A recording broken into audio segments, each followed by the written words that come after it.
ഇന്ന് നമുക്ക് വളരെ രുചികരമായ ചിക്കൻ സമൂസ ഉണ്ടാക്കിയാലോ? ആദ്യം സമൂസയ്ക്ക് വേണ്ട മസാല തയ്യാറാക്കാം.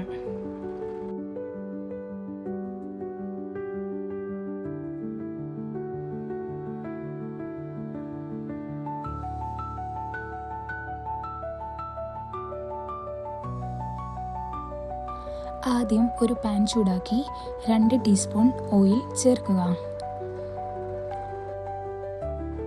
2 സവാള കനം കുറച്ച് അരിഞ്ഞത്, ഇഞ്ചി വെളുത്തുള്ളി ചെറിയൊരു കഷ്ണം ചെറുതായി അരിഞ്ഞത്, പച്ചമുളക് 2 എണ്ണം, കറിവേപ്പില ആവശ്യത്തിന് ഇവ ചേർത്ത് നല്ലപോലെ വഴറ്റിയെടുക്കുക. ആവശ്യത്തിന് ഉപ്പും ചേർക്കാം.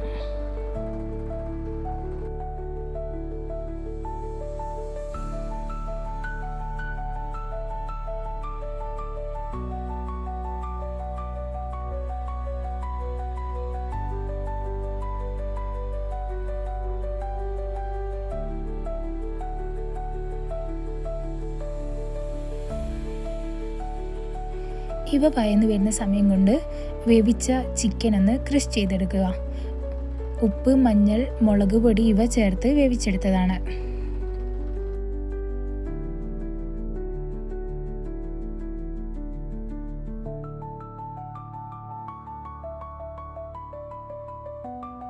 നമ്മുടെ സവാളയ്ക്ക് നല്ലപോലെ കളർ ചേഞ്ച് ആയിട്ടുണ്ട്.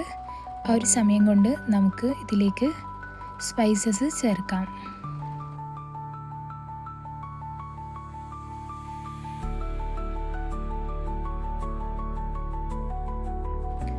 ഒരു ടീസ്പൂൺ മുളക് പൊടി, 1/4 ടീസ്പൂൺ കുരുമുളക് പൊടി, 1/4 ടീസ്പൂൺ മഞ്ഞൾപ്പൊടി, 1/4 ടീസ്പൂൺ മഞ്ഞൾപ്പൊടി ഇവ ചേർത്ത് പച്ചമണം മാറും വരെ വഴറ്റിയെടുക്കുക.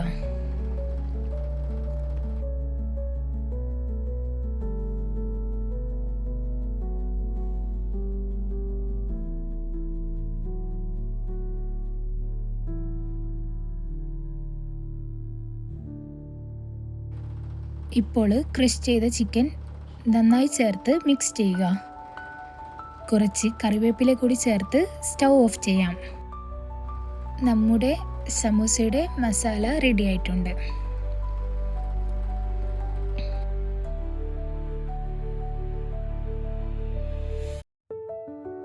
സമൂസ ഷീറ്റ് ഒട്ടിക്കാൻ മൈദയുടെ പേസ്റ്റ് ഉണ്ടാക്കാം. മൈദ 5 ടേബിൾ സ്പൂൺ, വെള്ളം ആവശ്യത്തിന്.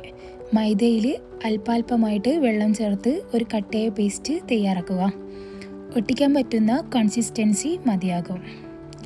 നമ്മുടെ ബേസൊക്കെ സെറ്റായിട്ടുണ്ട്. നമുക്ക് സമൂസ ഷീറ്റ് എടുത്ത് കോൺ രൂപത്തിൽ മടക്കുക. ഞാൻ ഈ വീഡിയോ കാണിക്കുന്ന ടൈപ്പിൽ മടക്കിയെടുക്കുക. അതിലേക്ക് മസാല ഫിൽ ചെയ്തിട്ട് മൈദ പേസ്റ്റ് ഉപയോഗിച്ചിട്ട് വശങ്ങൾ ഒട്ടിക്കുക. ഇങ്ങനെ ആവശ്യത്തിന് സമൂസ തയ്യാറാക്കാം. ഇങ്ങനെ തയ്യാറാക്കിയ സമൂസ നമുക്ക് ഫ്രൈ ചെയ്തെടുക്കാം. ഒരു കട്ടിയുള്ള പാൻ എടുത്ത് കൂടുതൽ ഓയിൽ ചേർക്കുക. ശേഷം ചൂടാകുന്ന സമയത്ത് മീഡിയം ഫ്ലെയിമിൽ സമൂസ നമുക്ക് ഫ്രൈ ചെയ്തെടുക്കാം. ഹൈ ഫ്ലെയിമിൽ വെച്ചിട്ട് സമൂസ ഫ്രൈ ചെയ്തെടുക്കരുത്. സമൂസ പെട്ടെന്ന് കരിഞ്ഞു പോകും.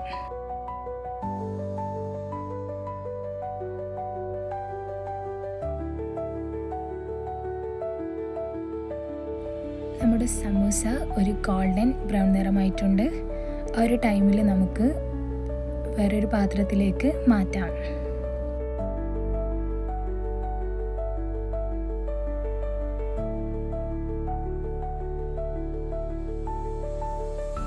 നല്ല ക്രിസ്പിയും ടേസ്റ്റിയുമായിട്ടുള്ള ചിക്കൻ സമൂസ റെഡി ആയിട്ടുണ്ട്. ട്രൈ ചെയ്തിട്ട് ഫീഡ്ബാക്ക് അറിയിക്കാം.